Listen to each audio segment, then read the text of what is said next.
नमस्कार, आप सभी का स्वागत है। आप देख रहे हैं डिजिटल प्लेटफॉर्म न्यूज़ 24 का बिहार झारखंड। मैं हूं आपके साथ अंशियान। देखिए, बिहार में कब सियासत कहां करवट ले जाए कोई कुछ नहीं कह सकता। एक वक्त था जब आनंद मोहन कितना प्रिय थे नीतीश कुमार के लिए। आपको याद ही होगा, ज्यादा वक्त भी नहीं बिताए, इसी साल जेल से रिहाई होती है, संशोधन किया जाता है नियमों में। उस वक्त ऐसा लग रहा था कि आनंद मोहन का क्या वाकई अभी भी वर्चस्व बना हुआ है, लेकिन एक बयान आता है सदन में मनोज झा की तरफ से ठाकुर को लेकर। जो कविता उन्होंने कही है, उसके बाद से ही बिहार की सियासत अलग दिशा में। अब देखने वाली बात यह है कि आनंद मोहन आगे क्या करेंगे। क्या वो बीजेपी के साथ जाएंगे कि नाराजगी इधर देखी जा रही है। इसके साथ हमारे साथ चर्चा करने के लिए तमाम मेहमान भी जुड़ चुके हैं, हमारे सहयोगी भी जुड़ चुके हैं। सौरभ कुमार पटना से, अरुण यादव जुड़ चुके हैं प्रवक्ता आरजेडी से, अखिलेश सिंह जुड़ चुके हैं नेता बीजेपी, विनीत सिंह जी भी जुड़ चुके हैं प्रवक्ता एलजेपी आर से। आप सभी का बहुत बहुत स्वागत है। सौरभ, ये तो आप देखते ही हैं, लगातार इतने सालों से आप बिहार की सियासत को बखूबी समझ भी रहे हैं। देखिए, आपको याद होगा जब आनंद मोहन की रिहाई के लिए क्या कुछ नहीं नीतीश कुमार ने किया, इतना बड़ा संशोधन किया, लेकिन अब दूरियां दिखाई दे रही है। मुलाकात करने पहुंचे थे, लेकिन क्या मुलाकात के बाद हुआ ये तो समझ में नहीं। तो क्या आरजेडी से दूरी इसलिए नीतीश कुमार के करीब जाने की कोशिश? अंजलि, सबसे बड़ी बात है कि आनंद मोहन की रिहाई के लिए कानून में संशोधन नहीं हुआ, बल्कि पूरी जो कानून थी, जो बिहार सरकार ने बनाई थी, उन्होंने अपने कानून को ही खत्म कर दिया। बिहार सरकार ने कानून बनाई थी कि अगर कोई जन सेवक की हत्या होती है तो उसमें उनकी जब भी रिहाई होगी तो राज्य सरकार से अनुमति लेनी पड़ेगी, तभी उनकी रिहाई हो सकती है। तो बिहार सरकार ने अपना यही कानून खत्म कर दिया। अब अगर किसी जनसेवक की हत्या होती है, या सरकारी सेवक की अगर हत्या होती है, तो इसमें आपको राज्य सरकार से परमिशन लेने की जरूरत नहीं है। निश्चित तौर पर इस पर थोड़ी सी नाराजगी भी थी, खासकर जो बिहार पुलिस है उन लोगों में, जो अधिकारी हैं उन लोगों में एक नाराजगी थी। पहले उन्हें एक सुरक्षा दिखता था राज्य सरकार के तरफ से, और अपराधियों के मन में एक भय होता था कि ये सरकारी सेवक हैं, उन पर हाथ न डाला जाए, अगर डालेंगे तो काफी मुसीबतों का सामना करना पड़ेगा। लेकिन अब वो डर जो है वो अपराधियों के मन से खत्म हो गया। तो खैर, आनंद मोहन जेल से बाहर आ गए। मेहरबानी दिखाई गई, लेकिन अब ये दूरियां क्यों? जी बिल्कुल अंजलि, उसके बाद हुआ कि आनंद मोहन बाहर आ गए और आनंद मोहन ने सभी से मुलाकात की, चाहे नीतीश कुमार हो, राष्ट्रीय अध्यक्ष ललन सिंह हो, या फिर लालू प्रसाद यादव हो, और सभी के तरफ से उन्हें एक टास्क दिया गया कि आप अपने समुदाय के जो लोग हैं उनको आप इकट्ठा करें। और उसके बाद आनंद मोहन ने ये ऐलान किया कि अगले यानी नवंबर में वो पटना के गांधी मैदान में एक रैली करेंगे, और उन्होंने यह भी दावा किया कि 10 लाख से ज्यादा लोग उस रैली में शामिल होंगे। तो ये देखा जाना था कि आनंद मोहन अब जब जेल से बाहर हैं तब उनकी ताकत कितनी बची है, ये महागठबंधन के नेता देखना चाहते थे, चाहे नीतीश कुमार हो या फिर लालू प्रसाद यादव। उसके बाद ही उन्हें जिम्मेदारी दी जाने वाली थी, लेकिन उसके पहले ठाकुर विवाद सबको पता है, जिसमें आनंद मोहन मनोज झा के खिलाफ क्या क्या नहीं बोले। उन्होंने यहाँ तक बोला कि अगर मैं उस समय राज्यसभा में होता तो उनका जीव खींचकर सभापति की तरफ उछाल देता। और उसके बाद जिस तरीके से राजा सुप्रीमो लालू प्रसाद यादव का बयान आया, और उन्होंने जिस तरीके से समर्थन किया मनोज झा का, हालांकि जदयू के भी कई नेताओं ने समर्थन ही किया है, किसी ने विरोध नहीं किया है मनोज झा का। तो एक तरीके से उसके बाद यानी ठाकुर विवाद के बाद आनंद मोहन जो है वो अलग थलग पड़ गए। उसके बाद वो लालू प्रसाद यादव से मिलने की कोशिश की उन्होंने, लेकिन वहां उन्हें समय नहीं मिला। तेजस्वी यादव से मिलने की कोशिश की, वहां भी उनको समय नहीं मिला। तब वो जाकर मुख्यमंत्री से मिलने पहुंचे, लेकिन मुख्यमंत्री से भी उनकी जो मुलाकात है वो मात्र 20 मिनट की मुलाकात है। तो निश्चित तौर पर आनंद मोहन ने अपनी सफाई दी होगी।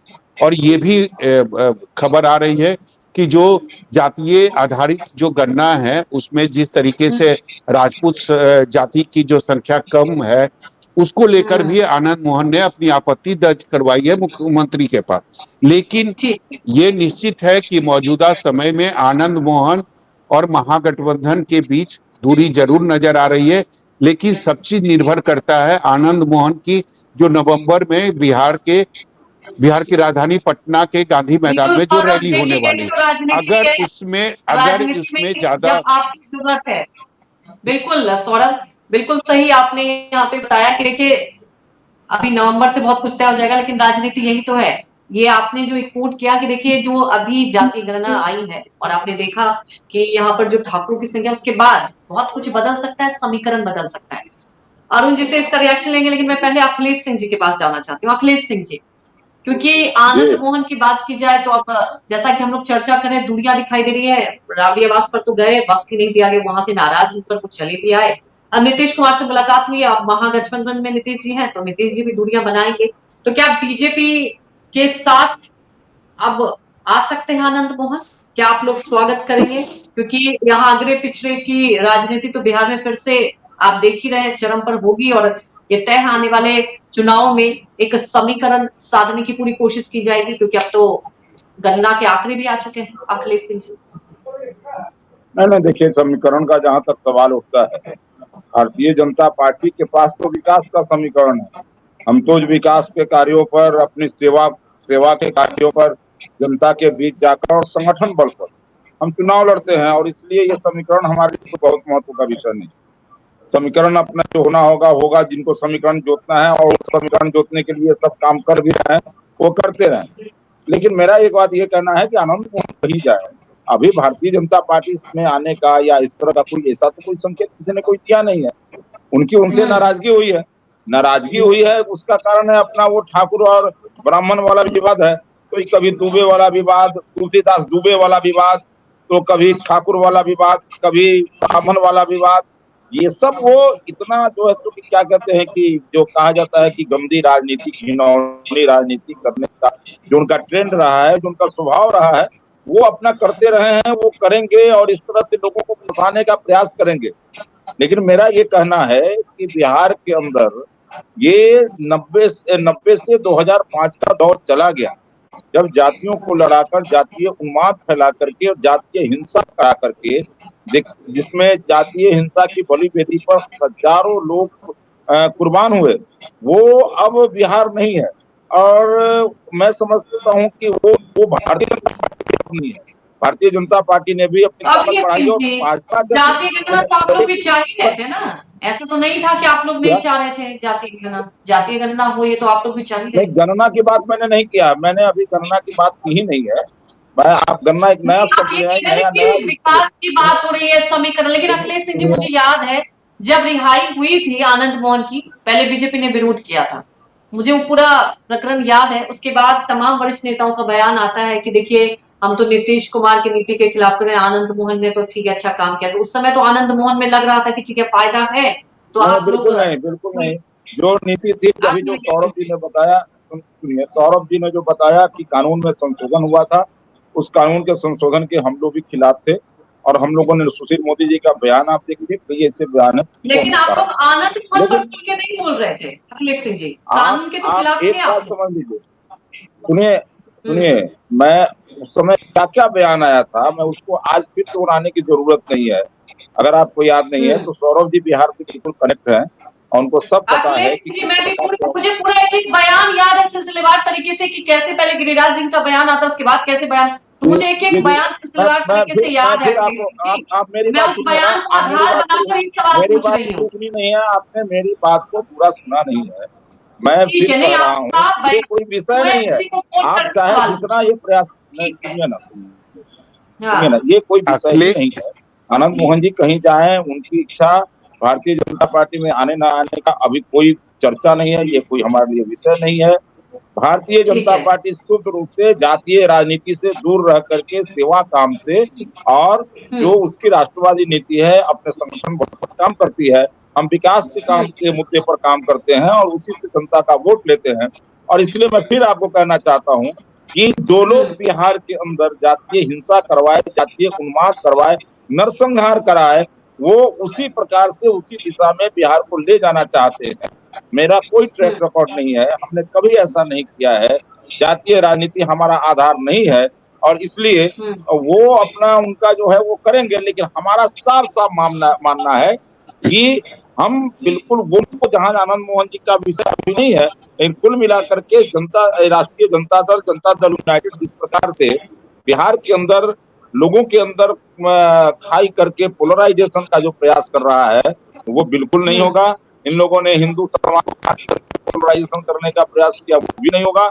हिंदू मुसलमान करके पोलराइजेशन करने का प्रयास किया, वो भी नहीं होगा। सिर्फ और सिर्फ विकास के मुद्दे पर बिहार के अंदर चुनाव होगा, विकास के मुद्दे पर जनता वोट करेगी। अरुण कुमार जी जी अंजलि जी अरुण जी, तो आप लोग ही सिर्फ जाति और धर्म के नाम पर राजनीति कर रहे हैं। बीजेपी ने तो ये कहा कि वो तो बस विकास का ही एजेंडा जानते हैं। देखिए, विकास के सवाल पे तो मुद्दे की राजनीति तो बिहार में खास करके आपने देखा होगा, सौरभ जी गवाह हैं। पहली बार तेजस्वी यादव जी ने 2020 में मुद्दे की राजनीति शुरू की। बेरोजगारी के सवाल पे, महंगाई के सवाल पे, सारा जन सरोकार से जुड़े जितने सवाल थे, और पहली बार आदरणीय नेता हमारे तेजस्वी यादव जी जब इस सवाल को लेकर जनता के बीच गए तो भारतीय जनता पार्टी को भी मजबूर कर दिया मुद्दे की राजनीति, वो भी मुद्दे की बात करने लगे। हमारे आदरणीय नेता ने जब 2020 में आपने देखा होगा विधानसभा चुनाव में जब 10 लाख नौकरी की बात कही तो उसके एवज में भारतीय जनता पार्टी ने भी कहा 19 लाख नौकरी हम देंगे। तो मुद्दे की राजनीति तो हम अंजलि जी, मैं आपको बोल रहा हूँ, आप रिस्पॉन्ड करिए। ये 20 लाख की बात भारतीय जनता पार्टी ने किया था। सुनिए अखिलेश, मैं समझता हूँ सौरभ जी को भी रिस्पॉन्ड करना चाहिए इस विषय पर। सबसे पहले तेजस्वी यादव ने रोजगार के मुद्दे को छेड़ा था, उसके बाद बीजेपी और जेडीयू ने भी कहा था। अखिलेश सिंह जी, सबसे पहले रोजगार की बात नहीं, अखिलेश जी, रोजगार की बात तेजस्वी आजादी के बाद देश में पहली बार तेजस्वी यादव ने रोजगार की बात की, वरना यहाँ रोजगार की बात तो कौन करता था? यहाँ तो सब तेजस्वी यादव और उनके पिताजी रोजगार की बात करते थे और भारतीय जनता पार्टी यहाँ पर अपहरण उद्योग चलाती थी। भारतीय जनता पार्टी के राज में यहाँ पर क्या करते हैं कि सीएम हाउस में चोरी की गाड़ियां पकड़ी जाती थी। भारतीय जनता पार्टी के राज में इस बिहार के अंदर बस में लड़कियों के साथ छेड़छाड़ होता था। रोजगार की बात तो तेजस्वी यादव करते। वाह वाह वाह वाह, क्या सवाल ये है अरुण जी, ठीक है, तेजस्वी यादव की उपलब्धि की बात में चर्चा कर लेंगे, लेकिन आनंद मोहन क्या हो गया? क्या हो गया? 10 लाख नौकरी धर्म की बात कर रहे थे। आपने तो कहा ना अंजलि, इसका भी जवाब हम आप ही से चाहते हैं। हम आप चाहते हैं। मैं इनसे आरजेडी के चाहता हूँ, मैं आप ही से चाहता हूँ। अखिलेश सिंह जी, ऐसा नहीं है, हमें तो बिहार के विकास को लेकर ही। अखिलेश सिंह जी, बिहार के विकास का मुद्दा आरजेडी के अलावा किसी के पास है ही नहीं, तेजस्वी यादव के अलावा किसी के पास नहीं है। अंजलि जी, जरा ये भी बता दीजिए, आपसे मैं पूछ रहा हूँ, क्या हुआ 10 लाख नौकरी? बताइए ना, पहली कलम से पहली कमेंट में आप ही बताइए। सवाल बार-बार पूछे जाते हैं अरुण जी से। जब अव्यवस्थाएं होती है तो सबसे पहले अरुण जी से सवाल पूछे जाते हैं और वो सत्ता पक्ष से हमेशा सवाल पूछे जाएंगे, लेकिन बात रही विधानसभा चुनाव। सत्ता पक्ष तो रोजगार की बात करता है ना, तेजस्वी यादव रोजगार की बात तो अखिलेश जी, रोजगार की अगर बात होगी तो आपसे भी सवाल किया जाएगा। प्रधानमंत्री ने जो रोजगार को लेकर दावे किए थे, लोग उसको लेकर भी सवाल करेंगे। तो आप अपने सवाल का जवाब दीजिए ना पहले। हमसे सवाल होगा, प्रधानमंत्री ने कहा जवाब दिया जाएगा। हमसे सवाल होगा, उनका जवाब दिया जाएगा। उनका जवाब आपके द्वारा दिया जाएगा। हमसे सवाल होगा। अखिलेश जी, आज सुनिए, लेकिन आज आनंद मोहन की मुद्दे पर अखिलेश सिंह जी हम चर्चा कर रहे हैं, तो इसलिए आनंद मोहन पर रही है, नहीं तो सवाल हमसे होगा, उनका जवाब आप दीजिएगा। वारे वारे, क्या बात। अरुण जी, अरुण जी, एक सवाल है। अखिलेश सिंह जी का तो ये कहना है कि देखिए हम लोग ना इधर जाति समीकरण को समझना है, हमें विकास की बात करना है। लेकिन अब बात आनंद मोहन की करते हैं। बहुत आप लोगों ने स्वागत किया था, मुझे याद है। अब तो मिलने का वक्त तक नहीं दे रहे हैं, तो क्या वो टिप्पणी करना बहुत भारी पड़ गया उनके लिए, तो अब मुंह मोड़ लिया गया आनंद मोहन से, ये तय है? अरुण जी। अंजलि जी, हम एक एक सवाल का जवाब देने के लिए हम पार्टी की तरफ से ठीक है, पहले आप आनंद मोहन पे जवाब दें।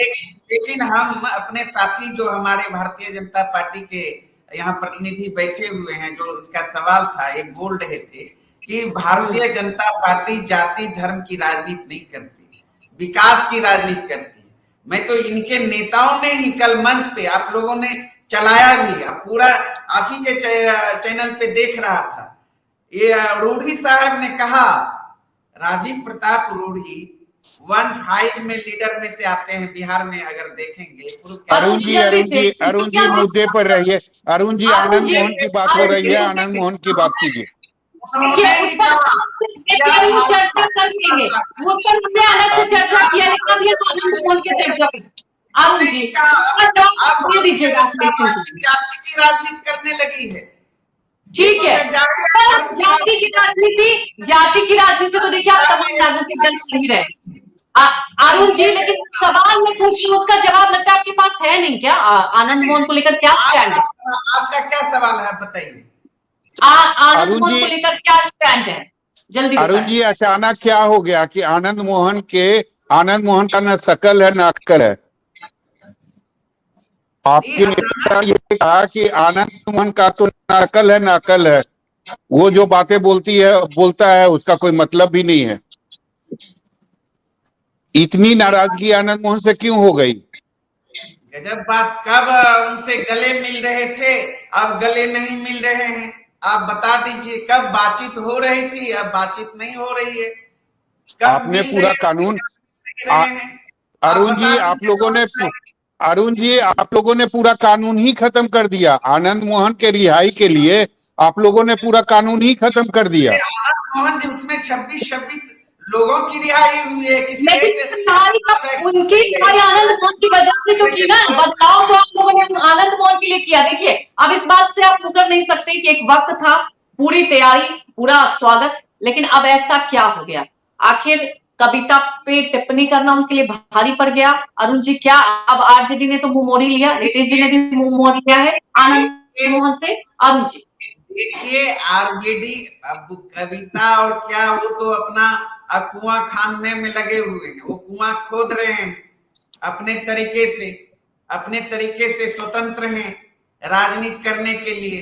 हर दरवाजा वो जा रहे हैं, प्रत्यक्ष रूप से और अप्रत्यक्ष रूप से सारे नेताओं से मिलना जुलना उनका होता है। वो तो किसी दल के आधिकारिक लीडर तो है नहीं, तो अब उनके बेटे तो हैं आपके विधायक। अरुण जी, उनके बेटे आपके विधायक हैं। बिल्कुल हैं, इसमें कहाँ कोई दिक्कत है, वो हमारे माननीय सांसद हैं। उनकी पत्नी उनकी पत्नी जो है वो आपके पार्टी के नेता हैं। बिल्कुल हैं, कहाँ दिक्कत है? मीटिंग सभी लोगों ने सवाल खड़े किए हैं मनोजा पर। सवाल खड़े किए हैं तो उनका व्यक्तिगत सवाल था, पार्टी ने खंडन भी किया है, उनका पर्सनल सवाल था। और उस सवाल पे जिस तरीके से घिनौनी राजनीति भारतीय जनता पार्टी ने किया, किस तरह का भारतीय जनता पार्टी कहाँ से आ गई? आप ही के पास, सुनिए, आप ही के पार्टी के नेता कविता कहते हैं। अरुण जी पहले सुनिए, आप हर वक्त बीजेपी को नहीं, पहले अपने घर को तो संभालिए। पहले आप ही के नेता कविता कहते हैं, आरजेडी के नेता पर बयान देते हैं। अरुण जी 2 मिनट शांत हो जाइए। अरुण जी, ये बताइए, ठाकुर पर कविता आपके सांसद ने की, जीभ खींचने की बात आनंद मोहन ने की, पहला विरोध जो है वो आपके विधायक ने की, लवली आनंद ने भी इसका विरोध किया, तो इसमें बीजेपी कहाँ है? कहीं नहीं है। नहीं, बीजेपी गर्दन काट देंगे, किसने कहा? अरे तो आप अपने नेता की पहले बात कीजिए ना, उसके बाद बीजेपी की बात कीजिए। पार्टी का एक बड़ा कहता है चरित्रवान पार्टी। अरुण जी, आपके पास जवाब नहीं, मुझे ये लग रहा है, क्योंकि आप इस पर घुमा फिरा के बीजेपी पे जा रहे हैं। अरुण जी सीधा सा जवाब दीजिए। अरुण जी, अरुण जी, अरुण जी मुझे एक बात बता दीजिए, आरजेडी भविष्य में आनंद मोहन से कोई संपर्क नहीं रखेगी, क्लियर कर दीजिए, बता दीजिए आज।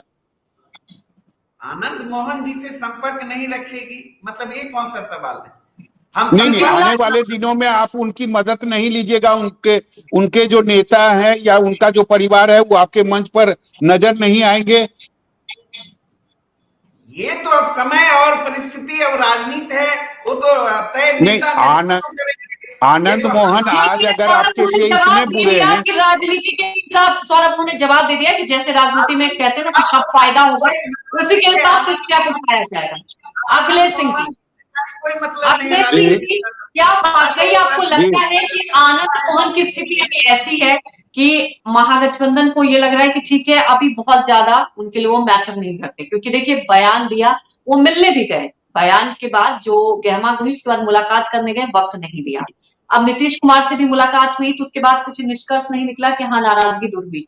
तो क्या महागठबंधन को वाकई लगता है कि फिर से मैं वही सवाल पर आऊंगी, जो समीकरण जाति को लेकर साधने की कोशिश की जाती है बिहार की राजनीति में, तो उनको ये लग रहा है ठीक है आनंद मोहन का देखा जाएगा आने वाले वक्त में, इसलिए बहुत ज्यादा उनको तवज्जो नहीं दी जा रही फिलहाल की स्थिति में? हो सकता है ये लोग अपना कुछ सोच रहे होंगे, अब ये लोग अपनी स्ट्रेटेजी तैयार कर रहे होंगे, क्योंकि इनको तो ऐसे इस तरह की राजनीति सूट भी करती है। मनोज झा अगर बयान दिए संसद के अंदर तो मैं समझता हूं कि सोच समझकर बयान दिए होंगे। ऐसा नहीं है कि रैंडम बाय फ्लूक कुछ निकल गया होगा। तो किसी एक जाति को उन्होंने टारगेट किया, फिर उनको आनंद मोहन ने टारगेट किया, फिर ये पार्टी के अंदर मिलकर के कुछ लोग आनंद मोहन को टारगेट किए, हो सकता है तो मनोज झा को भी कुछ लोग टारगेट किए होंगे। तो किसी एक जाति को टारगेट किया, कितना गंदा बात बोल रहे हैं आप यहाँ बैठ के। अरुण जी आपकी बारी आएगी। हम गंदा बात कर रहे हैं और मनोज झा बहुत अच्छा बात। अरुण जी 2 मिनट रुक जाइए, उसके बाद सौरभ जी ये भी बोल रहे थे उस समय तो आप चुप थे, हम जब बोल रहे थे हमारी बारी थी, बीच में एकदम पूरा अपना बात। अरुण जी आपकी बारी आएगी, उसके बाद आप ही बोलेंगे, थोड़ा सा उनको बोलने दीजिए। अखिलेश जी अपनी बात पूरी कीजिए। आप बोल लिया ना, चलिए। तो कुल मिला के यह है कि ये लोग एक दूसरे को टारगेट कर रहे हैं। सवाल ये टारगेट जो व्यक्ति हो रहा है, इसमें व्यक्ति टारगेट नहीं है, इसी बहाने कोई ना कोई जाति टारगेट करना है, इसी बहाने किसी न किसी जाति को टारगेट करके, और जैसे कैरम बोर्ड में होता है ना कि आप ट्राई किसी और को करते हैं और फिर जो है अंत में गोटी कोई और जाता है, उस तरह का कुछ न कुछ ये सब लोग कर रहे हैं। इनकी खिचड़ी पक रही है, लेकिन ये समझ नहीं रहे इस बात को। जो राजनीति करने में ये लोग माहिर रहे हैं, लालू जी 15 वर्षों से ज्यादा 15 वर्षों तक इस राजनीति को उन्होंने किया, और ये वो काट की कढ़ाई थी जो 15 वर्षों तक चढ़ी, लेकिन उसके बाद जब जली तो फिर अब चढ़ने का नाम नहीं ले रही है। और इसलिए मैं साफ इस बात को कहना चाहता हूं कि समय अब निकल गया है, और आप इस बात को समझ लीजिए, अब किसी भी प्रकार से किसी भी तरह से इस तरह की राजनीति करने का कोई लाभ नहीं होगा। और ये हो सकता है कुछ ये लोग योजना बनाए होंगे, आनंद मोहन जी के बारे में होंगे, मनोज जैसे किसी से कुछ बोलवाना है। अब जब रामचरितमानस ही इनके सामने में जो सबसे पवित्र ग्रंथ है, जो इसके बारे में पूरी दुनिया आज रिसर्च करी है, जिसको पूरी दुनिया एक्सेप्ट कर रही है, उसको टारगेट करके ये लोग वोट की राजनीति कर सकते हैं, तो फिर क्या नहीं? एक सवाल है आपसे, कहीं भी जा सकते हैं। अखिलेश सिंह जी एक सवाल है आपसे, क्या भारतीय जनता पार्टी इस बार बिहार की राजनीति में विकास के मुद्दे पर उतरेगी?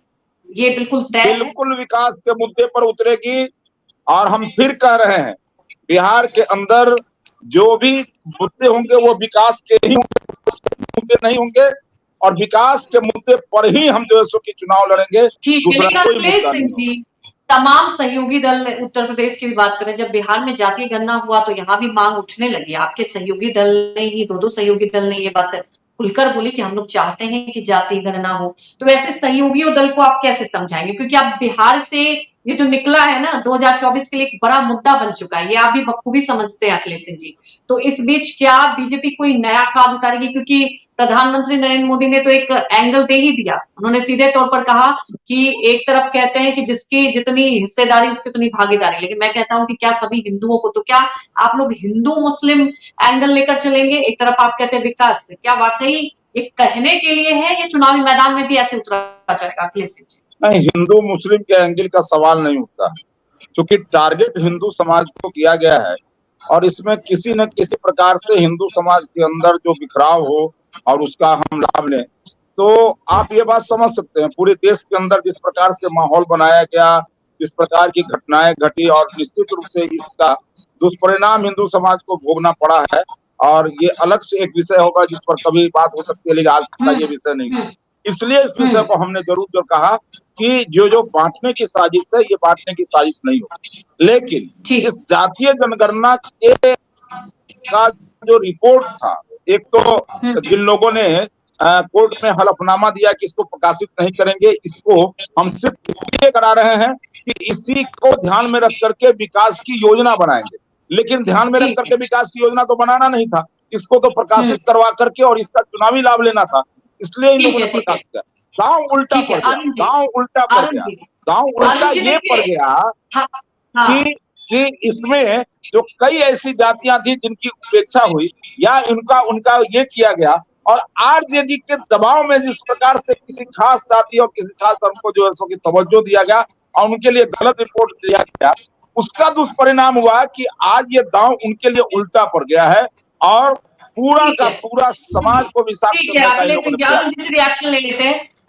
देखिए अरुण जी, जैसे कि आप कह रहे थे और मैंने भी ये सवाल पूछा था, सौरभ ने भी, कि आनंद मोहन की हम बात करें, आरजेडी से उनके बेटा नेता हैं और देखिए कानून में जो बदलाव किया गया जग जाहिर है, बीजेपी इसके अगेंस्ट इस कानून में बदलाव को लेकर आप लोगों ने किया, सरकार में थे, ठीक है, नीतीश कुमार ने ही कानून बनाया था, उन्होंने ही बदलाव किया, लेकिन अब दूरियां दिखाई दे रही है।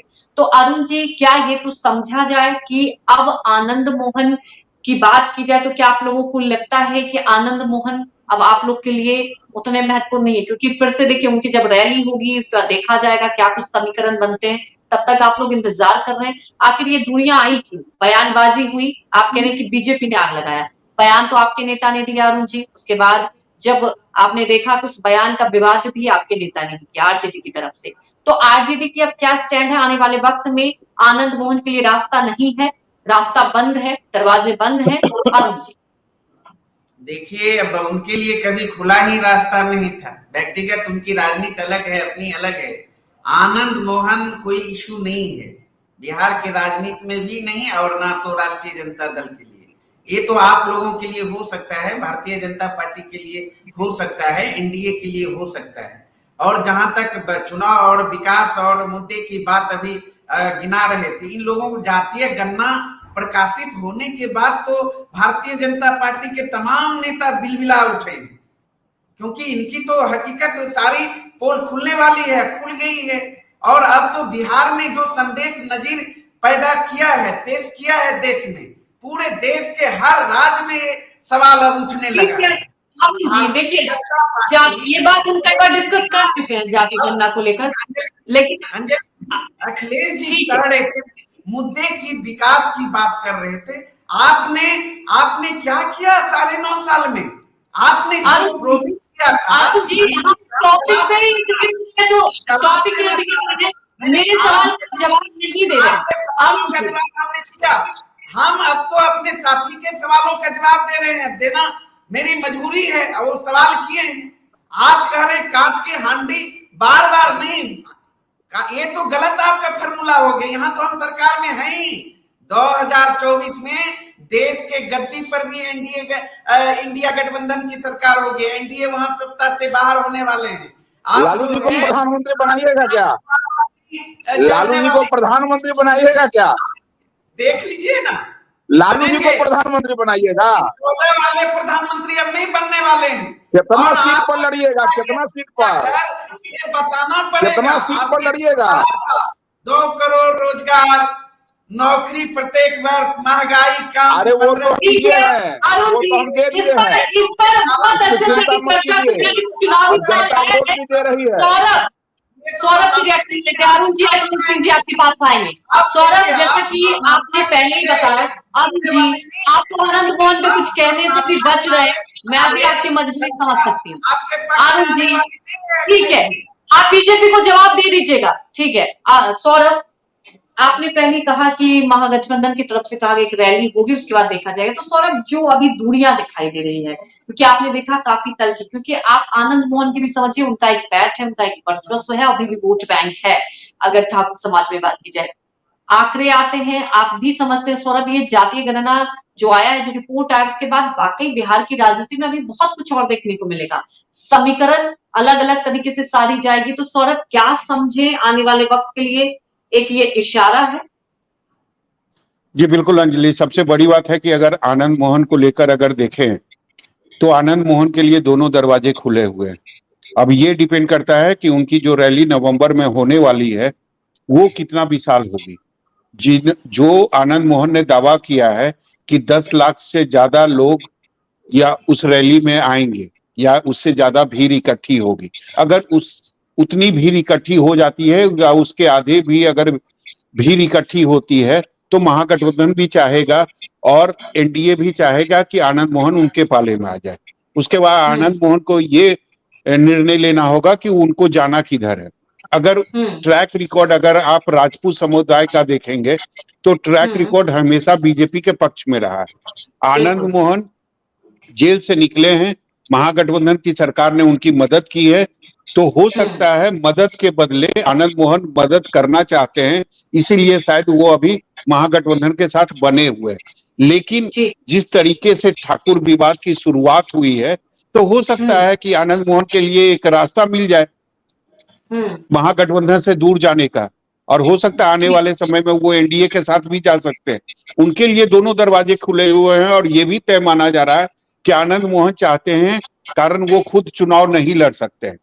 हाँ। कानूनी बाध्यता है, वो खुद चुनाव नहीं लड़ सकते हैं, लेकिन वो ये जरूर चाहते हैं कि उनकी पत्नी लवली आनंद जो है वो 2024 में लोकसभा का उम्मीदवार बने।